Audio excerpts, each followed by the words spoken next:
All right, so let's get into it. Today, we're talking about Claressa Shields.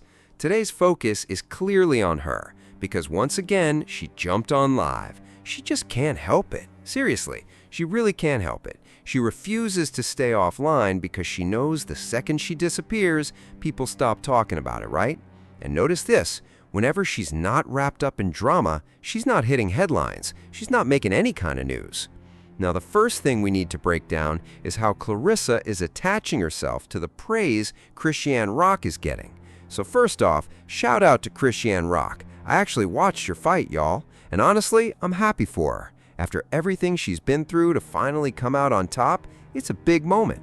Now, Tommy was somehow in the mix too, like she was part of the whole situation, which honestly made things a little confusing. But still, credit where it's due, I'm glad Chrisean pulled through. What's not sitting right with me, though, is Claressa's energy. It feels fake, like forced support toward Chrisean, because just yesterday, she was saying how she reached out multiple times, offering help, training advice, boxing tips, acting like she was really trying to put her on. But let's not forget when Chrisean reached out before, back when Claressa was preparing for her fight with Franchon Cruz, remember that? Her response was basically like, hold on, wait a minute, I don't have time. I don't have time, but somehow you got time for the internet, right? You've got time to argue back and forth online, but suddenly no time to help? So now all this support after Chrisean already won, yeah, to me, it comes off lame, like really lame. And if she's truly your friend, like you claim, then why didn't you show up? So why didn't you actually show up and support her at the fight? Oh, right, because you had an influencer event to attend. You had to be front and center at that event with Charlemagne the God's Black Effect Festival, correct? You needed to be seen, right? You and Papoose had to play the whole lights, camera, action role for publicity, didn't you? You made sure to be there, and even caught an attitude with Cheryl Underwood when she didn't realize you were involved with a married man. At this point, Claressa has completely lost the plot. The way she spoke to Cheryl Underwood was just flat out disrespectful. And the wild part is, Cheryl was actually being kind, calling her a beautiful chocolate woman and all that. Honestly, I don't even think Claressa knew what statuesque meant in that moment. Instead, she tried to flip it into, oh, you mean a chocolate Barbie doll? Nah, just now. Let's be real. Who is actually calling Claressa Shields a Barbie doll? I mean, seriously, I just want to know. Who has ever said that? I'll wait. Exactly. Nobody. Moving on. Instead of being present at Chrisean's fight and showing real support, Claressa chose to pop out at an NBA playoffs game with the Atlanta Hawks, even shouting out Lil Scrappy. You see the pattern here? She wanted attention. Fame and visibility clearly matter more to her than loyalty or friendship. So no, I'm not buying any of that advice Claressa claims she was giving Chrisean, because if it were genuine, she would have shown up.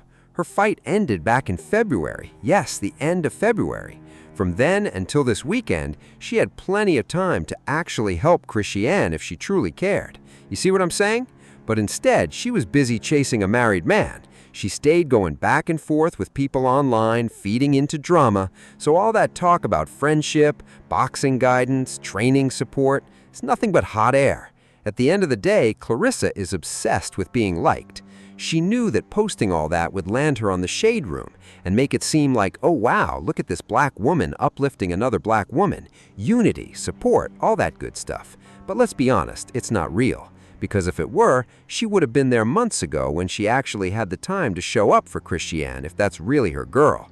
You were out here chasing after a married man. You were ducking the diss track from Remy Ma like it wasn't even there. You know exactly what I'm talking about. And let's not forget, y'all were supposedly planning that joint birthday party at the end of March that mysteriously never happened. Instead, you were hopping from podcast to podcast trying to stay relevant because deep down you knew there was nothing real lined up. And speaking of nothing lined up, people even brought it up during her live, asking Claressa Shields, so what's next? When's the next fight? And guess what? She still doesn't have an answer. She still has no clue. Talking about maybe June, maybe July or whatever. Like, come on now, that tells me nothing is locked in. Nothing has been confirmed at all. You see what I'm saying? And at this point, Claressa really has no one to blame but herself for that. I honestly think she's in denial about how much her reputation has taken a hit and how even boxing fans, especially those who support women in the sport, are getting turned off by her behavior. But let's be real, Claressa Shields is never going to admit that. So instead, she plays confused, like she doesn't see what's happening. And then on top of that, she starts talking about low vibrational people because she saw the comments dragging that purple outfit she wore the other day. People were roasting the whole look, the platform, heels, everything. They were even calling her Barney and all kinds of stuff. And now she wants to go off on everybody. Honestly, it feels like she just learned the phrase low vibrational yesterday. Before this, it was false narratives. Sounds like Papoose put her onto that one. Now suddenly everything is low vibrational. But how are you calling anyone low vibrational when your own situation with a married man is the definition of low vibrational? Make it sense. And then, on top of that, here comes Claressa Shields again. Same routine, different day. She wants to say, don't bring up Papoose. This is my life. Don't ask about him. It's all about her, right? But what does she do every single time? The second she walks into the house, she makes sure the live stream knows Papoose is right there. And that's exactly my point. Claressa always makes it obvious whether Papoose is around or not. She kept asking him if he was going to hop on her live, or at least watch it. Meanwhile, he's in the background laughing awkwardly like he's not even interested. He clearly didn't care what she was talking about. If anything, he seemed more tuned in to what Remy Ma had going on. Probably scrolling through her club appearances, watching her viral moments. You already know the vibe. He definitely wasn't sitting there ready to watch Claressa go on another rant about the same issues for the 100th time. And let's be real, if you don't want to see negative comments about yourself, you've got options. You can turn your comments off, you can stop searching your own name, you can even stay offline completely. But here's the catch. You know the moment you log off, people stop talking about you. So instead, you keep the theatrics going just to stay in the algorithm. The problem is, all that noise isn't building anything positive. It's just keeping you visible for the wrong reasons. So then, Claressa turns around and asks Pop how the food was. Now hold on, did she actually cook that meal, or did he hit up DoorDash again? Because just minutes earlier in the car, she made it crystal clear. No talking about Papoose, he's off limits. This is her life, her platform, all about her. Remember that energy?